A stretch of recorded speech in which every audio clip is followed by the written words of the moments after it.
বন্ধুরা, একটা কথা কিন্তু সত্যি, লুঙ্গি পরা সহজ কিন্তু সকালবেলায় খুঁজে পাওয়া মুশকিল। বলছিলাম যে বৌদি এই জন্যই বলে যে বউ লুঙ্গি খুলতে বললে পৌষ মাস, আর লুঙ্গি যদি নিজে হাওয়ায় খুলে যায় তাহলেই কিন্তু সর্বনাশ।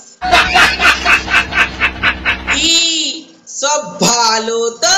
Hello everyone, welcome back to my YouTube channel. তে চলে এলাম বাস নতুন আবার একটা ভিডিও নিয়ে। এই মুহূর্তে তোমরা যারা ফেসবুক পেজ থেকে দেখছো তারা পেজটা ফলো করে নাও, আর যারা ইউটিউব থেকে দেখছো তারা কি করে বলো তো, চ্যানেলটা সাবস্ক্রাইব করে পাশে নোটিফিকেশন বেলটা আছে না, ওটাকে বাস দুম করে বাজিয়ে অল করে রেখে দাও। আর যদি না লিংকগুলো খুঁজে পাও একবার ছোট্ট করে ডেসক্রিপশন বক্সে চেক করো, ওখানে লিংক টিং সব দেওয়া আছে। তো চলো বস আজকের ভিডিওটা শুরু করা যাক, লেটস গো।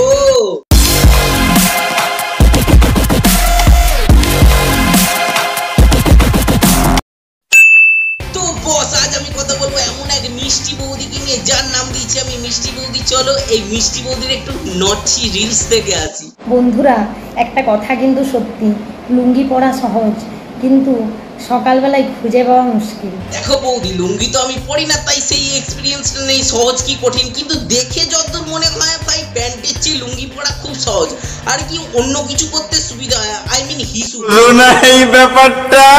তোমরা যে কি কথা ভাবলে সেটা আমি জানি না, কিন্তু ভাই সকালে ওঠার পর কেন ভাই কেন খুঁজতে হবে? যদি নিজের জায়গায় ঠিকঠাক জিনিস পরে ঠিকঠাক জিনিস যদি নিজের জায়গায় রাখা হয় তাহলে তো নিজের জিনিসও তুমি নিজে খুঁজে পাবেই।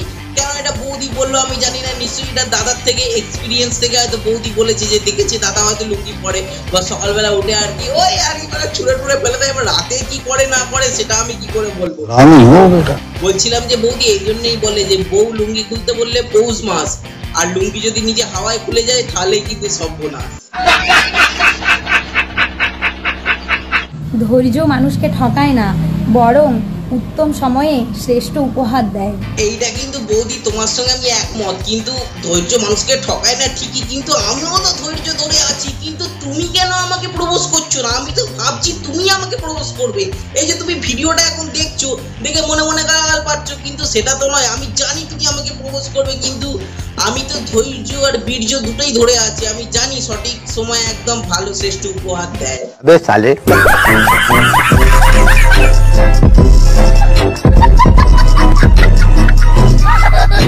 বউ তো এমন হওয়া উচিত যে একবার বললেই খাটে চিত হয়ে শুয়ে পড়বে।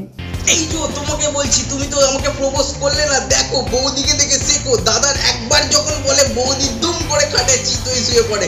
আমি তোমাকে কতবার বলেছি, কতবার বলে দিয়ে চিত হয়েছো, তুমি তো শুনবে না। তোমার সবসময় ডগি স্টাইল, পাশ ফিরে এইসব শোয়াগুলো তোমার পছন্দ হবে। কেন চিত হয়েছে তো অসুবিধা কোথায়? দেখেছো বৌদিকে দেখে শেখো। বৌদির কিন্তু এক্সপিরিয়েন্স আছে দেখেই বললো, নালে কিন্তু বৌদি বলতে পারতো না। দাদা যখনই বলে বৌদি একদম চিত হয়ে শুয়ে পড়ে। বলছিলাম যে বৌদি আর কি মানে একটা জানার ইচ্ছা ছিল আর কি, দাদা কি লুঙ্গি পরে আসে নাকি না প্যান্ট জামা পরে আসে যখন চিত হয়ে শোক? বিশ্বাস করো বৌদি, আমি যদি জানতাম একবার বললেই তুমি চিত হয়ে শুয়ে পড়ো, তাহলে বিশ্বাস করো তোমাকে না লাইন মেরে বৌদি, আমি তোমাকে বলছি, আমি তোমাকে লাইন মারতাম। যার সঙ্গে লাইনটা আছে না সে আর কি চিত হয়ে শুতে যায় না, সবসময় খালি ডগি স্টাইল, পাশ ফিরে এইসব শোয়াগুলো পছন্দ। তোমার মতন একজন বৌদি হলে আমার খুব ভালো হয়।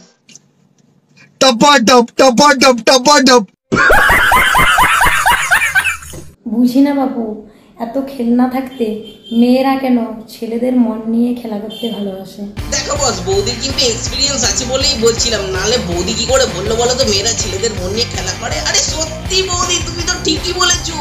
একজন আমার সঙ্গে এখনো পর্যন্ত সেই খেলা খেলে যাচ্ছে, কিন্তু তাকে আমি কি করে বোঝাই বলো তো যে আরো তো একটা খেলনা আছে সেটা নিয়ে খেল। কিন্তু যাদের বিয়ে হয়ে গেছে তাদের তো কপাল পুরো পোড়া।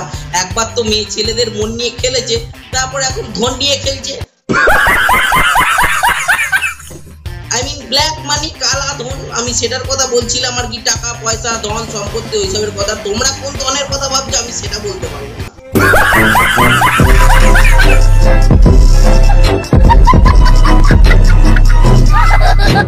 এই যে মেয়েরা তোমাদের বলছি, ছেলেদের দেখে বেশি ভাব নিতে যেও না। ছেলেরা একবার দেখলেই বুঝে যায় যে গাড়িটা কতজনে চালিয়েছে। এই জন্যই বলে না বৌদির দা বয়েস। কেন বলবে না বলো তো? আমাদের যা চোখ, একবার শুধু তোমার উপর এরকম ফেললেই বুঝতে পেরে যাবো যে গাড়িটা কত দূর চলেছে না চলেছে, গাড়িটা চলেছে কি ঘষে মেজে চালাতে হবে ভাই, সব বুঝে বুঝি। ইঞ্জিন ঠিকঠাক আছে কি না, মানে তেল কতটা ভেতরে যাচ্ছে কতটা বাইরে আসছে, মানে সব বুঝতে পেরে যাবো শুধু চোখ পড়লে। বলছিলাম যে বৌদি আমার তো তোমার গাড়িটা দেখে মনে হচ্ছে যে দাদা ঠিকঠাক চালাতে পারে রে। বলছিলাম যে আমি একটু জানি কিন্তু লাইসেন্সটা পাইনি। বলছিলাম যে একদিন তোমার এই গাড়িটা নিয়ে আসবে, আমি একটু চালিয়ে দেখবো, কারণ লাইসেন্স পাওয়ার আগে একটু প্র্যাকটিস করে নেওয়া উচিত।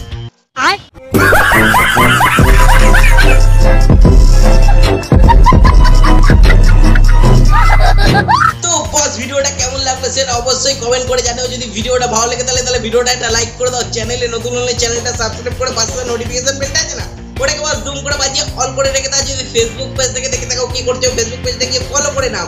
আর যদি না লিঙ্কগুলো খুঁজে পাও একবার ছোট্ট করে গিয়ে ডেসক্রিপশন বক্সে চেক করো, ওখানে লিঙ্ক টিঙ্ক সব দেওয়া আছে। আর এই ভিডিওটা বন্ধুদের মধ্যে একটু শেয়ার করে দাও। আমি আসছি ততক্ষণ অন্য কোনো ভিডিও নিয়ে। টাটা।